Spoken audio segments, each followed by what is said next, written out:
আমি কোনো সাংবাদিক নই, আবার আমি কোনো রাজনৈতিক দলের পক্ষেও নই বা কোনো বিপক্ষেও নই। আমি একজন ভারতীয় সাধারণ নাগরিক, আর আমি একজন হিন্দু। এটাই আমার পরিচয়। তো এখন প্রশ্ন এটা আসতেই পারে আমাদের মনে যে আমি কেন আমার পরিচয়টা দিচ্ছি।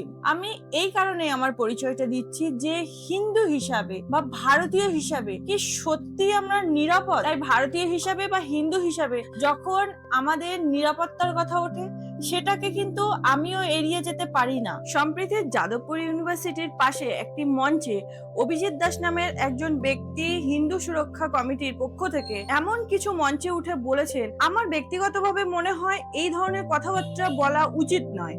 আর সেটা শুনে আমার মনে একটা প্রশ্ন বারবার আসছে, আমাদের হিন্দুদের নিরাপত্তা কি অন্য একটি সম্প্রদায়কে ভয় দেখানোর মাধ্যমে নিশ্চিত করা যায়? স্মৃতির ঘরে আমি স্মৃতি চলে এসেছি আরো একটি নতুন ভিডিও নিয়ে আপনাদের সাথে। আমরা সকলেই জানি যে যাদবপুরে মঞ্চে উঠে অভিজিৎ দাস এক্স্যাক্টলি কি কথা বলেছে। তো এখন প্রশ্ন হলো, সেখানে কি মুসলিম সম্প্রদায়কে বলা হয়েছে যে তোমরা ভারত ছেড়ে চলে যাও? এখানে আমি একটা বিষয় পরিষ্কার করতে চাই, এটা আমার বক্তব্য, এটা কিন্তু পুরো যে হিন্দু সমাজের বক্তব্য সেটা কিন্তু নয়। কারণ একজন হিন্দুর বক্তব্য মানে যে সেটা সকল হিন্দুর বক্তব্য এটা নয়। যেমন একজন মুসলিম খারাপ বলে যে সকল মুসলিম খারাপ হবে তেমন নয়, তেমন একজন আমি হিন্দু আমি একটা কথা বলছি বলে সেটা সমগ্র হিন্দু সমাজের বক্তব্য এমনটাও ভাবা ঠিক নয়। কিন্তু একজন সাধারণ মানুষ হিসাবে এই প্রশ্ন করার অধিকার আশা করি অবশ্যই আমার আছে। যে কোনো সম্প্রদায়, সেটা হিন্দু হোক, মুসলিম হোক বা খ্রিস্টান হোক, যে কোনো সম্প্রদায়ের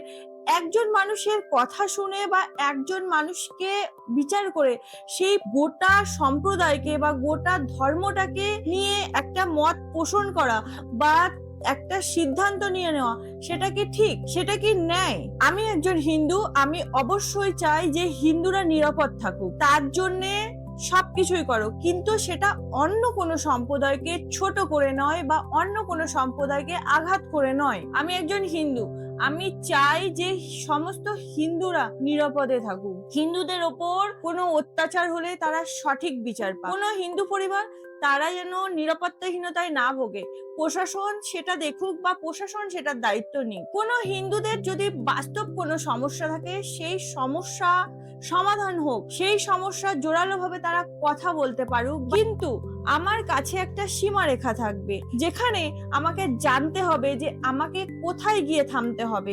আমি হিন্দু, আমার সঠিক ন্যায় বিচার পাওয়ার যেমন অধিকার আছে, তেমন একজন মুসলিম তারও কিন্তু সঠিক ন্যায় বিচার পাওয়ার অধিকার আছে, বা একজন খ্রিস্টান তারও সঠিক ন্যায় বিচার পাওয়ার অধিকার আছে। কারণ সবার প্রথমে আমরা মানুষ, আমরা ভারতীয়। কে হিন্দু কে মুসলিম সেটা তো পরের ব্যাপার, সকলেই সমান অধিকার পাক, এটাই আমাদের ভারতীয় সংবিধানের নিয়ম। একজন হিন্দুর বিচার পেতে গেলে যেন একজন মুসলিম বা একজন খ্রিস্টানের কোনো ক্ষতি না হয়, সেটাও কিন্তু আমাদেরই দেখা উচিত। কারণ এটাই আমাদের ভারতীয় সংবিধানের নিয়ম। সেখানে স্পষ্টভাবে বলা আছে যে আমাদের ভ্রাতৃত্ব সেটা কিন্তু রক্ষা করাই আমাদের কর্তব্য। যেমন একজন হিন্দু অপরাধী মানে যে সমগ্র হিন্দু জাতিটাই অপরাধী, এই চিন্তাধারাটা ঠিক নয়।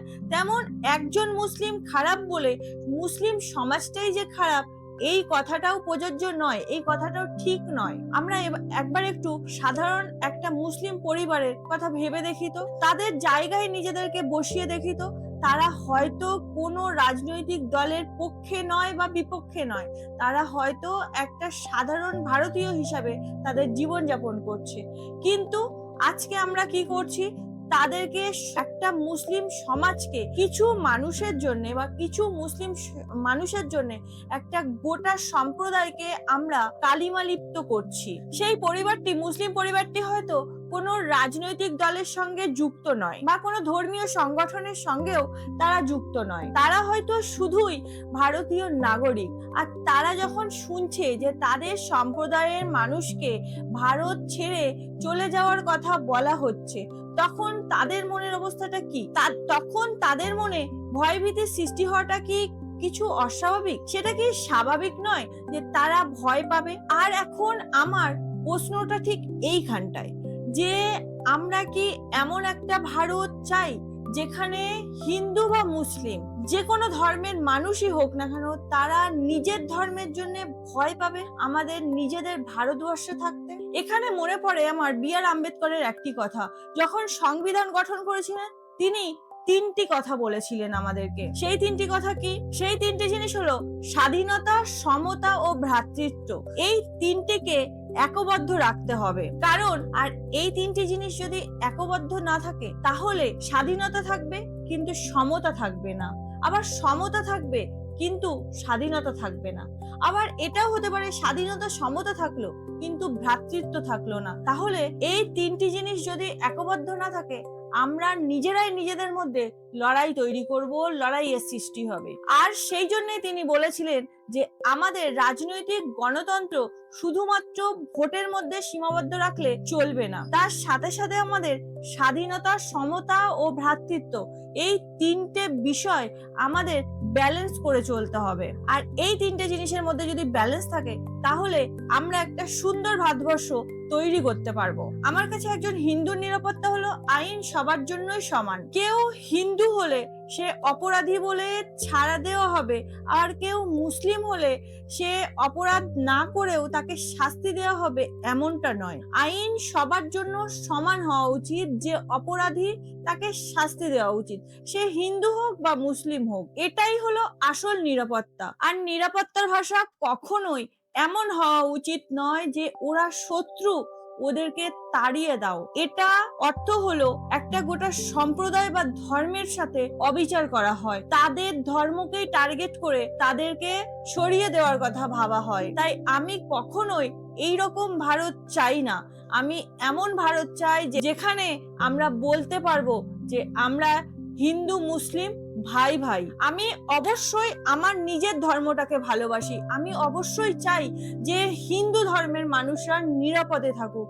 তার সাথে সাথে আমি এটাও চাই যে কোনো মুসলিম যেন ভয় না পায়, তারাও তাদের ধর্ম নিয়ে তারা নিরাপদে থাকুক আমার ভারতবর্ষে। কারণ আম্বেদকর যে ভারতবর্ষের কথা বলেছে সেই ভারতে কিন্তু স্বাধীনতা, সমতা ও ভ্রাতৃত্ব এই তিনটি দরকার।